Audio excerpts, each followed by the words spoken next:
Hi students, welcome back to my channel Vijay Jangid. दोस्तों, एक ही request है, वीडियो को बीच में मत छोड़ना क्योंकि ये क्लास बहुत ही महत्वपूर्ण बनने जा रही है, विशेषकर कॉम्पिटिटिव एग्जाम देने वाले बच्चों के लिए। तो चलिए देखते हैं इस क्लास में कि जो डिस्ट्रीब्यूटिव प्रोनाउंस हैं वो डिस्ट्रीब्यूटिव एडजेक्टिव कब हो सकते हैं। चलिए जानते हैं। दोस्तों, distributive pronoun versus distributive adjective.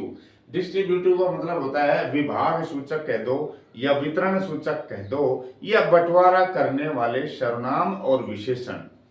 दोस्तों, डिस्ट्रीब्यूटिव प्रोनाउंस इधर हैं, डिस्ट्रीब्यूटिव एडजेक्टिव्स इधर है। आप देख रहे होंगे वही शब्द जो प्रोनाउन है वही शब्द एडजेक्टिव हैं इस कॉलम में।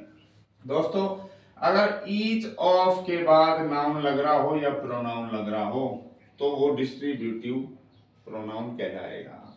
अगर ईदर ऑफ के बाद नाउन लग रहा हो या प्रोनाउन लग रहा हो तो वो डिस्ट्रीब्यूटिव प्रोनाउन कहलाएगा। एनी ऑफ के बाद नाउन लग रहा हो या प्रोनाउन तो वो डिस्ट्रीब्यूटिव प्रोनाउन कहलाएगा। निदर ऑफ के बाद नाउन या प्रोनाउन लग रहा हो तो वो डिस्ट्रीब्यूटिव प्रोनाउन कहलाएगा। नन ऑफ के बाद नाउन या प्रोनाउन है तो वो डिस्ट्रीब्यूटिव प्रोनाउन कहलाएगा। दोस्तों, प्रोनाउन दो ही आएंगे यहाँ पर, या तो अस आएगा या देम आएगा, इसके अलावा कोई नहीं आएगा। ईच ऑफ के बाद जो नाउन है, जो भी नाउन आएगी वो प्लूरल में आएगी। लेकिन याद रखने की बात यह है कि इन सब के बाद वर्ब सिंगुलर आएगी। ऑफ के बाद नाउन प्लूरल आएगी, प्रोनाउन प्लूरल आएगा अस या देम। लेकिन इनके बाद इस पूरे फ्रेज के बाद जो वर्ब है वो सिंगुलर आएगी, एक वचन आएगी। दोस्तों, इनमें भी बहुत बारीक अंतर है। देखिए, ईच का प्रयोग कब करते हैं? दो या दो से अधिक के लिए हम ईच का प्रयोग करते हैं। मान लो कोई संज्ञा है, कोई वस्तु है या व्यक्ति है, दो हैं या दो से अधिक हैं, उनमें से हम प्रत्येक पर फोकस करना चाह रहे हैं, उनमें से प्रत्येक पर ध्यान देना चाह रहे हैं, उनमें से प्रत्येक को हम डिस्ट्रीब्यूट करके उसके बारे में कुछ बताना चाह रहे हैं, तो हम ईच का यूज करते हैं। जैसे ईच ऑफ द बॉयज, यानी लड़कों में से प्रत्येक, या मान लो मैं प्रोनाउन लगाऊंगा तो देम लगा दिया मैंने। ईच ये नाउन हो गया, ये प्रोनाउन हो गया, तो दोनों थोड़ी आएंगे, मैंने समझाने के लिए दोनों लिख रखे हैं, एक ही आएगा। ईच ऑफ द बॉयज या ईच ऑफ देम, उनमें से प्रत्येक या लड़कों में से प्रत्येक। अब उनमें या लड़के जो है वो दो हैं या इससे अधिक हो सकते हैं, तो लड़कों में से दो, लड़कों में से तीन, लड़कों में से चार, कितने भी लड़के हो सकते हैं? दो या इससे अधिक है ना। तो लड़कों में से प्रत्येक कैसा है? स्मार्ट है। या उनमें से प्रत्येक कैसा है? स्मार्ट है। दोस्तों, ईदर का प्रयोग करते हैं केवल दो के लिए, जब संख्या हमारे सामने विकल्प दो हों, सिर्फ दो ही विकल्प हों, तो वहां हम उन दोनों में प्रत्येक के लिए ईदर का यूज करते हैं। जैसे मैं कहूं एक किसान के दो बेटे थे, उनमें से प्रत्येक जॉब करता था या उनमें से प्रत्येक ईमानदार था। एक किसान के दो बेटे थे, राइट, उनमें से प्रत्येक ईमानदार था। तो दो की संख्या के लिए जब हम प्रत्येक पर फोकस करें, एक एक पर फोकस करें, तो वहां हम ईदर का यूज करते हैं केवल दो के लिए। अर्थ क्या निकलेगा? दो में से प्रत्येक, इसका अर्थ है दो या अधिक में से प्रत्येक। जैसे ईदर ऑफ द गर्ल्स, यानी लड़कियां, संख्या नहीं दे रखी लेकिन अगर ईदर लग रहा है तो समझ लो लड़कियां दो ही है दोस्तों। या प्रोनाउन दे दिया मैंने देम, तो देम में भी दो ही व्यक्ति हैं कोई भी।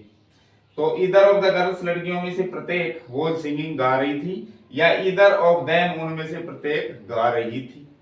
दोस्तों, चाहे संख्या यहाँ बता नहीं रखी हो, मेंशन नहीं कर रखी हो, फिर भी अगर ईदर लग रहा है तो समझ लो दो ही संख्या है, दो से अधिक नहीं हो सकती। दो के लिए ही हम यूज ईदर का करते हैं। तो उनमें से प्रत्येक लड़की गा रही थी। दोस्तों, इसका ऑपोजिट उल्टा हो जाता है नीदर, तो वही दो के लिए ये आता है, लेकिन इसका अर्थ क्या है? इसका अर्थ है दो में से प्रत्येक, इसका अर्थ है दो में से एक भी नहीं। देखिए, नीदर ऑफ द पर्सन्स, व्यक्तियों में से एक भी नहीं। पर्सन्स तो यहाँ दो ही व्यक्ति हैं क्योंकि नीदर लग रहे हैं, या मैंने देम लगा दिया मान लो प्रोनाउन, उनमें से एक भी नहीं कैन डू इट, इस काम को कर सकता है, या उन दो व्यक्तियों में से एक भी व्यक्ति इस काम को नहीं कर सकता है। ये क्या करता है, डिस्ट्रीब्यूशन करता है, एक एक करके फोकस करता है हर चीज पर, एक एक करके नेगेटिव है तो उसको नकार देता है।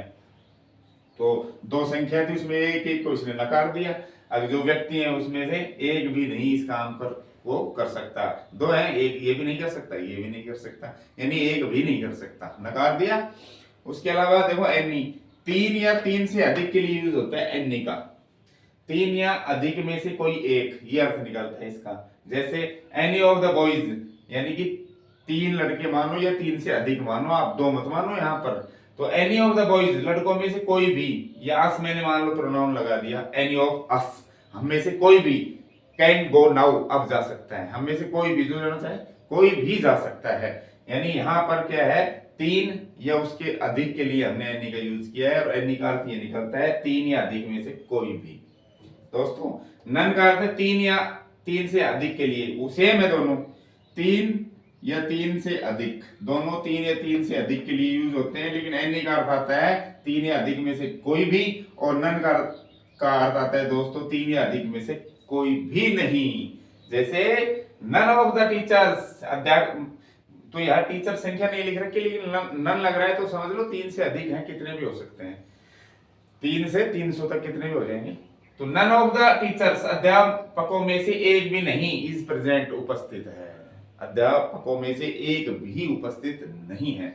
दोस्तों नन के बाद सिंगुलर वर्ब ही आता है फॉर्मल यूज के लिए, परीक्षा की दृष्टि से ध्यान रखना, क्योंकि नन नो वन से या नोट वन से बना है, जब जहां वन आ गया वहां सिंगुलर वर्ब तो आएगी। लेकिन आजकल स्पोकन इंग्लिश में, एडवांस इंग्लिश में लोग बोलचाल की भाषा में नन के बाद प्लूरल भी लगा देते हैं, और जो बोलने में जमता भी है। लेकिन फॉर्मल दृष्टि से, परीक्षा की दृष्टि से हमें यहाँ सिंगुलर वर्ब लगानी है। हम बोलने में none of the teachers are present भी बोल सकते हैं, बट फॉर्मली ये गलत होगा, इसलिए हमेशा सिंगुलर वर्ब ही यूज करनी है। तो दोस्तों ये each of, either of, any of, neither of, none of के बाद नाउन मिलेगी प्लूरल में या प्लूरल में प्रोनाउन, लेकिन इनके बाद जो वर्ब आएगी वो सिंगुलर ही आएगी। मेन बात ये है कि इनका यूज किसके लिए करते हैं, दो या दो से अधिक, दो केवल दो के लिए, केवल दो के लिए, तीन के लिए, तीन से अधिक के लिए, तीन के लिए, तीन से अधिक के लिए हम इनके यूज करते हैं। दोस्तों मैंने यहाँ इनका जो यूज किया है वो सब्जेक्ट के रूप में किया है, ऑब्जेक्ट के रूप में भी हम इनका यूज कर सकते हैं। जैसे मैं कहूं I met each of the boys, मैं प्रत्येक लड़के से मिला था। I know each of the girls, मैं प्रत्येक लड़कियों को जानता हूं, यानी दो से अधिक लड़की हैं तो उनमें से प्रत्येक को जानता हूं। ठीक है, तो सब्जेक्ट ऑब्जेक्ट दोनों रूप में इनका यूज कर सकते हैं। अब देखिए डिस्ट्रीब्यूटिव प्रोनाउन थे, अब ये बन गया एडजेक्टिव, वही शब्द है दोस्तों, लेकिन इनके बाद ऑफ नहीं है, सिर्फ नाउन आएगी डायरेक्ट, नाउन से पहले लगकर ये नाउन की विशेषता बताते हैं, इसलिए ये क्या है, डिस्ट्रीब्यूटिव एडजेक्टिव। जैसे ईच स्टूडेंट, दोस्तों यहाँ स्टूडेंट नाउन है, नाउन से पहले मैंने ईच लगा दिया, तो यहाँ पर ईच क्या है वितरण सूचक विशेषण बन गया कि प्रत्येक विद्यार्थी ने एक सर्टिफिकेट प्राप्त किया। दोस्तों यहाँ पर सन है नाउन, सन से पहले इधर लगा दिया, हिज इधर सन इज ऑनेस्ट, उसका प्रत्येक लड़का ऑनेस्ट है। इधर लग रहा है तो ये तो तय है कि लड़के दो हैं उसके पास, जिसका भी है दो हैं, और दोनों में से प्रत्येक क्या है, ऑनेस्ट है। हालांकि संख्या नहीं बता रखी, लेकिन इधर लग रहा है तो समझ लो संख्या दो ही है उनमें। नीदर कैंडिडेट, ये नाउन है, कोई भी कैंडिडेट सुटेबल नहीं है इस जॉब के लिए, इस नौकरी के लिए। कैंडिडेट कितने हैं, इसका मतलब दो हैं, और दोनों में से एक भी सुटेबल नहीं है।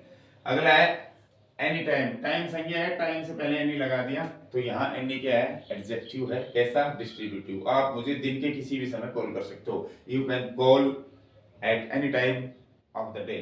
देखो बॉय के साथ संज्ञा लग रही है, बॉय के संज्ञा इससे पहले एवरी लग रहा है, तो ये भी एडजेक्टिव है। एवरी बॉय इज डल, हर लड़का डल है। सी चेक्ड एवरी रूम, उसने हर रूम की तलाशी ली, रूम क्या है, नाउन, इससे पहले एवरी लग गया, तो ये एडजेक्टिव है। दोस्तों एवरी सिर्फ एडजेक्टिव होता है, प्रोनाउन कभी नहीं होता, ये बिना संज्ञा के चल ही नहीं सकता। तो आशा करता हूं ये जानकारी सभी विद्यार्थियों के लिए, चाहे वो सामान्य किसी एकेडमिक स्कूल में पढ़ रहे हैं या वो किसी कॉम्पिटिटिव एग्जाम की तैयारी कर रहे हैं, मैं मानता हूं कि ये चीज़ उनके लिए बहुत महत्वपूर्ण हेल्पफुल बन जाएगी।